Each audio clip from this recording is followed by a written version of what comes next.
Hi there, Dr. Andre Pinesett, the study doc, and this is the first part of a recent live coaching session I did with a student. If you don't know, I'm on here live on YouTube all the time doing live coaching with students and interviewing people who can help you be better as a student and as a pre-med and reach your goals. And so this week I was interviewing John, and what we talk about is John is a student who has underperformed in the past. His grades are not where they want to be. He wants to be a neurosurgeon, but the grades aren't there. And in this session, we talk about the mindset issue. We talk about the perspective and how his poor grades have been holding him back and that he's not living up to his true potential.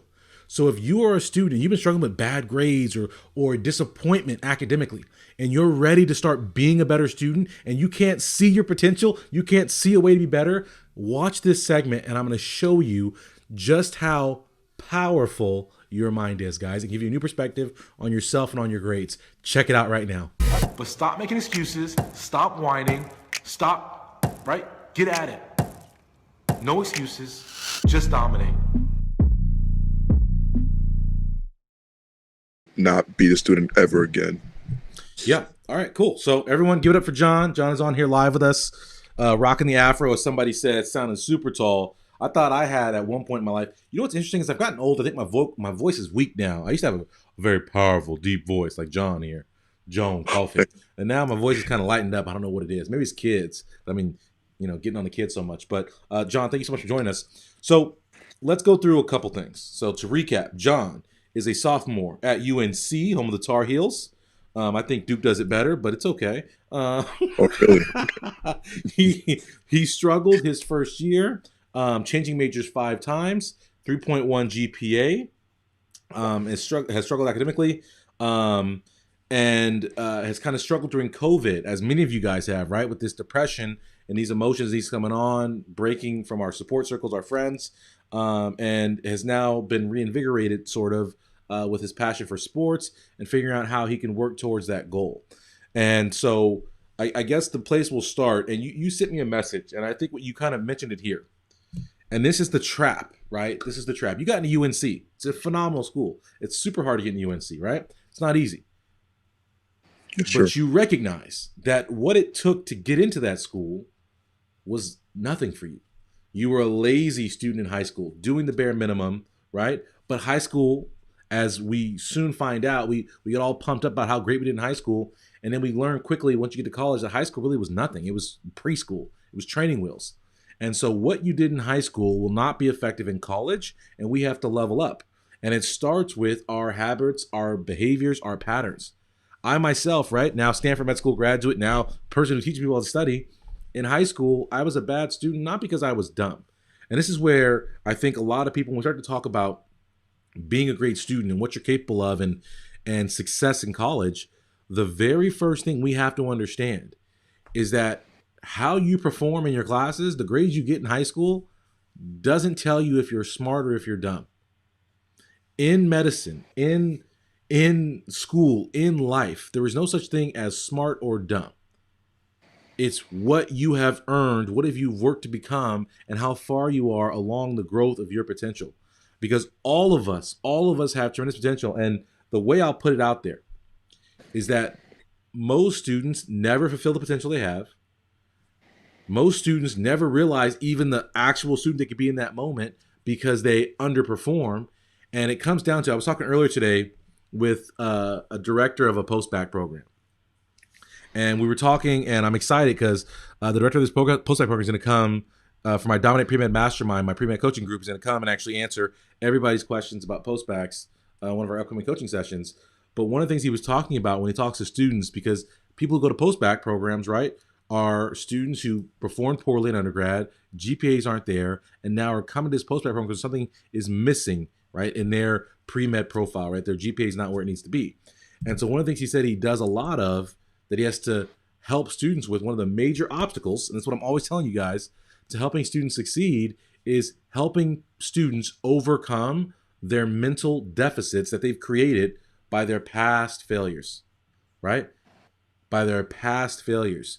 And when we talk about, one of the things he brought up, and the reason I'm bringing this up is because he talked about, we were talking, as a fellow educator, he's been in education, he's a doctorate in education, And I love education. You guys know I could have 5 doctors in education. And so we were talking about different studies in education. One of the studies he brought up, and I was like, oh my gosh, that's a great study. And I had actually never even heard of this study, but it was a great study nonetheless, was done in fleas. Fleas, right? Fleas. the thing that we think, right, that, you know, bites animals, fleas. And what he was saying is that fleas are the highest jumping creature on the planet, apparently.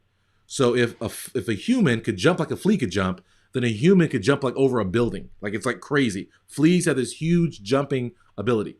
And what he was saying is that they did a study where they took fleas and they put them in glass jars. And one group of fleas went into a small glass jar.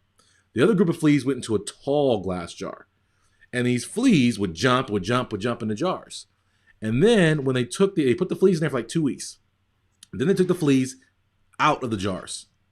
And what they noticed was the fleas that were in the small jar only ever jumped to that height.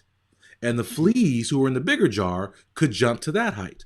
And these fleas, right, are genetically identical. There's nothing different about them, right? They all have the ability to jump as high as the fleas in the big jar were jumping. But the fleas in the small jar had never, ever realized, and because of their environment, that they could jump higher than that. So that's what they set their limits at. And so what's interesting, and this is the reason I think this study plays out in a lot of different ways in education. But one of the ways that this happens is that students get a big head about their accomplishments, right?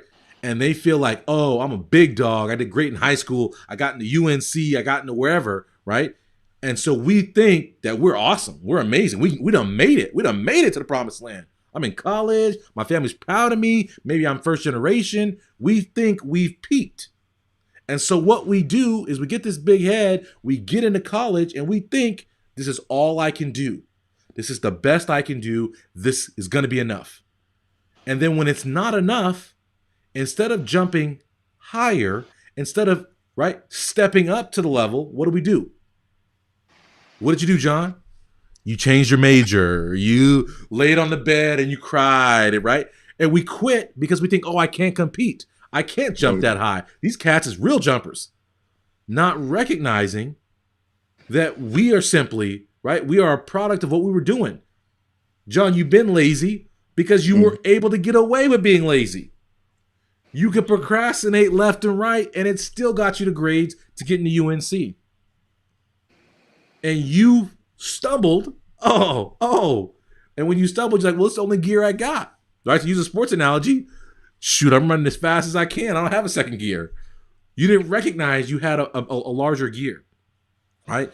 And so what I want everybody to understand is, as we start this, much of your struggles, whether you're a pre-med or you're a student, comes from the fact that you don't understand your potential. You can't even fathom how awesome you can be. And I relate to what you're saying, John. John is a big black guy with deep voice and an afro. For you guys who have seen my freshman year pictures, you know I rocked the afro. It was sweet, luxurious, silky smooth, y'all. Hair would floweth when I ran. It was beautiful. And I entered college as a first generation college student, as a black male, and I looked around and I was intimidated, guys. I was intimidated. At the same time, I said, listen, this is the student I've always been. I've always been like an average-ish student, right? In high school, I was average-ish. My high school GPA, John, what was your high school GPA? Lazy John, high school lazy John GPA. Unweighted, it was a 3.7. Weighted, it was like a 4.0. Okay. So John's, what is it, 4.075? Like 4.05. Okay. Was it? So John's weighted GPA was above 4.0. Everyone, thumbs up for John right now for working for that 4.0 in high school, right? His weighted GPA was 4.0. John, you want to know my weighted high school GPA was? The weighted one. What was it? 3.3. So what does that tell you about me as a high school student? I was well below average, y'all. If John got a 4.075, some of y'all got 4.577, right? My weighted GPA was 3.3, John. And so then when I got to college, I was fortunate enough. I was like, oh man, they made an error. They didn't let me up in here in UC Irvine. I don't know how, but I'm in here, right? When I got to UC Irvine, I looked at myself as that 3.3. I saw myself as the average student. And so what I put upon myself, what I put in my mind, I put myself in a gosh darn small jar. And I said to myself, just get the B. Just pass. If the class is hard, just get the C and pass that class. If the class is easy, get the B. And that's what I told myself. That's the mindset, the mentality I went into. John, do you feel like you came into college with that mindset of I just want to survive? I'm glad to be here. I'm happy to participate, right? This is what I can do. Is that your mentality you entered college with? Yeah. All right, guys, did you enjoy that? Man, the fleas and the jumping, you can understand that as a student yourself, maybe you didn't recognize it, maybe you didn't realize it, but you all have the potential to be incredible. The smart students you look up to at the photogenic memories, you think, no. The key to being a great student, the key to being an A student, we can all be it. But we have to learn to make smart choices, and we have to learn to be consistent. Are you consistent? Do you study as often as you should? Do you even study when you schedule your study time, or do you slack off? Do you procrastinate, right? It's natural. That's what we want to do, right? I'm the biggest procrastinator of all time. But I've put systems in place that allow me to be a consistent student. And as a result, right, I dominated college only 10 hours a week, and I got into Stanford Medical School where I dominated as well. And it's about that consistency. And if you guys want to learn how to be more consistent, I encourage you, click in the box below, get into my study webinar where I'm going to show you how I went from the struggling student, the student like John, who was limited, right, a flea held down, to becoming a great and all-powerful student who only studied 10 hours a week, got to enjoy his life, went to Stanford Medical School, didn't study on weekends, graduated top of my class, but loved it and lived it. If you're ready for that change, guys, I got a free webinar right in the box below. Click in, register now, and get there with me and learn how I made this transition and how you can make this transition too, guys. And as always, I'm here on YouTube. I'm coaching students. I'm giving you guys videos. If you like what you saw today, take a second and like this video. Take a second and subscribe. I'm live, so turn on live notifications so you don't ever miss it. Toggle that bell and know when I'm on here so you don't miss a minute of great coaching and getting your questions answered. I'll see you guys next time. How do we always end our videos? No excuses, just dominate. You can do it, but we got to get past those excuses and start doing it. Let's go.